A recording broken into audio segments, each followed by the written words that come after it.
works and some really good stories too. We're very, very blessed. We get to build really cool things for a living. We've had rock stars, politicians, royalty. The head of the FBI came through once. Yeah, and when he tells you how to get a job at Weta, you have to block your teenagers' ears, all right? They'll hate it. Yeah. We love it. Richard, of course, is at one end of the spectrum. There are heaps of people this announcement will affect. At the other end, people like the guy who made the Hobbit sword, for example. Heather's going to talk to him about the prospects for our film industry a little bit later. And we get a Chinese take on Christmas. This is quite Kiwi because you're doing it on a barbecue. I know, yeah. But Mum doesn't like the house to get stinky. Asian food gurus, the Dumpling Sisters, mix up the best of both worlds. And that's all coming up on 7 Sharp.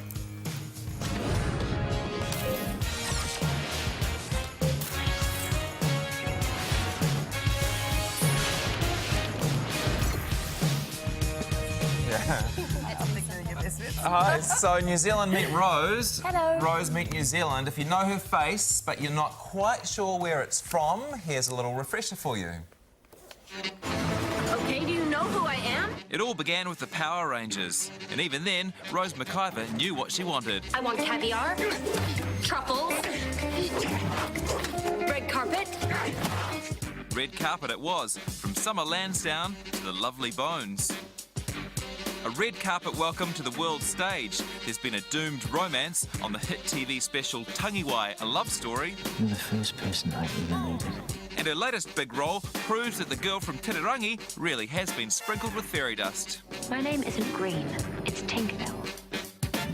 Yeah, and all those amazing roles, and these two are most impressed by what you did in Mighty Morphin Power Rangers. Lips. Wow. Pretty good. Thank you very much. Thanks, I worked really hard on them. You can do them across the studio right now if you like. It's always a bit frightening when you feel like you can be summed up in a minute. I suddenly look at that and I'm like, wow, there it went, years. Yeah. Well, there's so much more, and we'll cover it later. I wanted to ask you, though, you live in Hollywood now, but you're back home in New Zealand for Christmas. I guess this is a nicer part of the world to be for this time of year? Definitely. New Zealand summer is always something that I've missed when I've been away, and it's perfect to be able to be home and not have booked a flight out now for a while. I've cool. kind of put my feet down, so it's good. Christmas Day with the family? Yep, beach, Christmas Day, picnic, so that'll be good. Perfect. We're looking forward to hearing all the insider stuff from Hollywood a little bit later on. But first we want to hear your thoughts on the local industry here, and we're going to start at Weta Workshop. They're buzzing with yesterday's news, of course, that 3 more Avatar movies will be made here, and they, of course, will be right in the thick of it. Special effects whiz Sir Richard Taylor, who's just back from promoting the new Hobbit movie overseas. He's never taken cameras through. I can't quite believe this myself. He's never taken cameras through the workshop until now. He invited Jahan Casanada for a journey inside the world of Weta. This is home, Richard. Yeah, this is second home, but probably spend far more hours here than in mine and Tanya's own home. What time did you arrive this morning? Got in at 6 this morning. It's fantastic to just kick off the day with gusto and delight. Does it ever get boring? No, never. We're very, very blessed. We get to build really cool things for a living. We work with really amazing clients, and we're a bunch of friends in this little corner of the world in Miramar, Wellington, New Zealand, but we've had rock stars, politicians, royalty. The head of the FBI came through once. This is the hot seat where I run our part of our company from. I dreamed as a kid of being surrounded by sculpture. I aspired to one day have lots of cool stuff, and so I started making models. You must be one of the busiest people in this city. Potentially. Potentially? Yeah, we run 5 businesses. I travel the world every 6 to 10 weeks chasing work. There's a misconception that people must just come to us. That's not the case at all. There is little life outside of what we do here, and neither would we want much life outside of this. It's incredibly fulfilling. There's the Tangiwai train up there. Second-hand car assembly robot from England. Then Jordan converted it into a milling machine. So there's a lot of DIY, isn't there? It's actually about 90% DIY. Now, there's a lot of secret stuff in here that we can't talk about, right? Secret stuff. It's a pretty impressive catalogue. We've done a lot of stuff. There's very, very few people in the building with a tertiary education and what they do here on the floor. We hire for passion, enthusiasm, tenacity, and then talent. It's never about qualifications. It's about a can-do attitude, a love of making.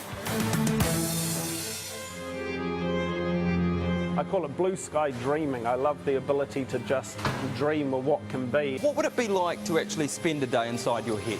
It's a very busy head, as you can imagine. You can't do it at half measures. It's 100% or not at all, and you do have to keep an extremely heightened level of energy. It's been a tough year for all of us.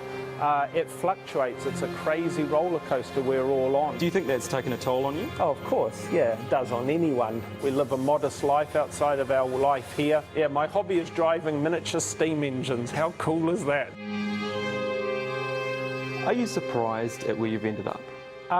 Yes, constantly. Standing here with Pete, watching him make a sword, one of the most sacred swords from Tolkien's writing. You know, it's still have those moments. You've still got to pinch yourself that we should be so fortunate to get to do this in this part of the world. Does it get emotional sometimes? Yep, it gets emotional when we finish a project. That's really hard. Actually leaving behind the characters that you've grown to love and create. And there's work happening now on Avatar? There is, In this building? Yes, there is. Yeah, it's just terrific. Do you get nervous? Of course, yeah. What are you nervous about? Letting down our clients and letting down our crew. I believe that the day I'm not nervous about it is the day I should pack it up and go home, because you've become complacent. There's an old saying that nice guys finish last. You're notoriously nice. That one. Do nice guys finish last? Well, I don't see this about whether you make a significant financial gain. This is about a creative journey that's got to be rewarding in the moment. My objective is never to actually finish the race, so I can probably never decide whether the nice guys finish last. It would be nice if I could still be running the race a number of years from now. Amazing guy, eh? Stacey was just saying that he doesn't look tired, which is extraordinary because he'll only be heading home from work just about now. Yeah. I think he's wearing prosthetics, that's what it is. Yeah, I think he's part robot, as he said. And he keeps working till 1 a.m. and then he gets back into work at Weta at 6 o'clock in the morning. Absolutely extraordinary. Awful. Rose, you worked with Weta, of course, on the Lovely Bones. I did, and I was thrilled to see actually there they cited the Tangiwai train up there, which I had worked with him as well on, so it was cool to see that. How much interaction as an actor do you get with that process? Not actually a lot. It's always strange because you feel like you know each other and you have been serving the same project for so long, but in times gone by, especially people like editors or anybody in post-production really, you kind of end up, they feel like they know your face quite well. And, we didn't meet. But you got to trust them and rely on them to make you look good, right? Exactly, yeah. You don't want to say the wrong thing. That would be particularly hard with Rose, I wouldn't imagine. Hard to take a bad shot of her. No, very difficult. Just don't break their props. No. Would you do more back here, given the opportunity? Oh, I'd love to. Yeah, my dream is to be able to be back here and hanging out and sort of working a little bit through the year and travelling a bit through the year, and that's my ideal, so... Sounds good to me. Yeah. Heather du Plessis-Allen met one of them in Napier.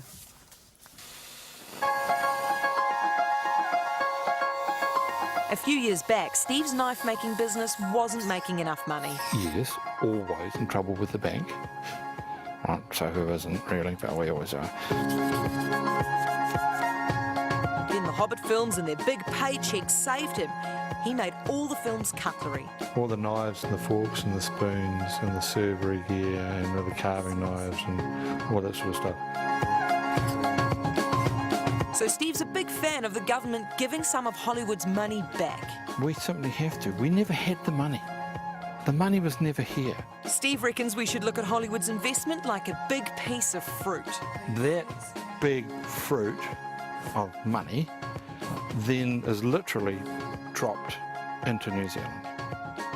And we slice it up into zillions of little pieces, right? And we all take a tiny wee taste out of it, and we pay our bills and we put our kids through education. We do all those sorts of things. Then we give them back their 25% of the apple because we haven't taken it, right? Which is the tax break. Fair enough. Hollywood gets some money back, but we're still left with most of an apple we didn't have before. How do you like them apples? Doesn't happen. No slices for anybody. No slices for anybody. It's gone. Steve's not waiting for the film industry to kick back into gear. He's a writer now. He's got a couple of sci-fi books out. He's making models to bring them to life. This is better than making swords. Is it really? Yeah. Between the writing and the knife making, Steve's managed to keep earning a crust in Napier and builder's models, while his Hobbit colleagues have fled overseas to put food on their tables. Like one of his Hobbit bosses said, You know, Steve, she said it's a really, really smart move to write and to get published, because she said that's an income stream that never stops. Unlike The Hobbit. Well, unlike chunks of the film industry in New Zealand. Steve's giving it a go, making his own fortune, and he reckons it's about time the film industry adopted the same attitude. We have to start upping our own game and creating our own luck again.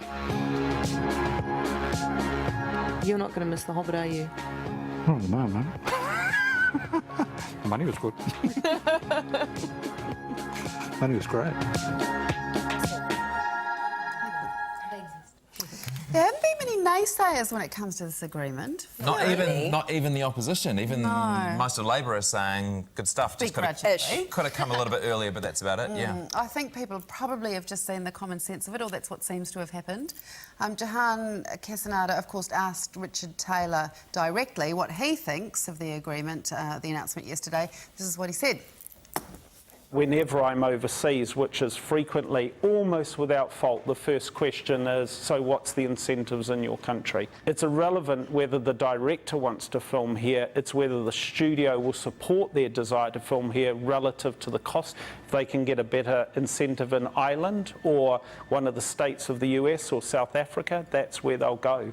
So if we don't play by those rules, we haven't got a chance. Good point. I'm not sure James Cameron would really like being called irrelevant, but, but he has a point. Nonetheless. Okay.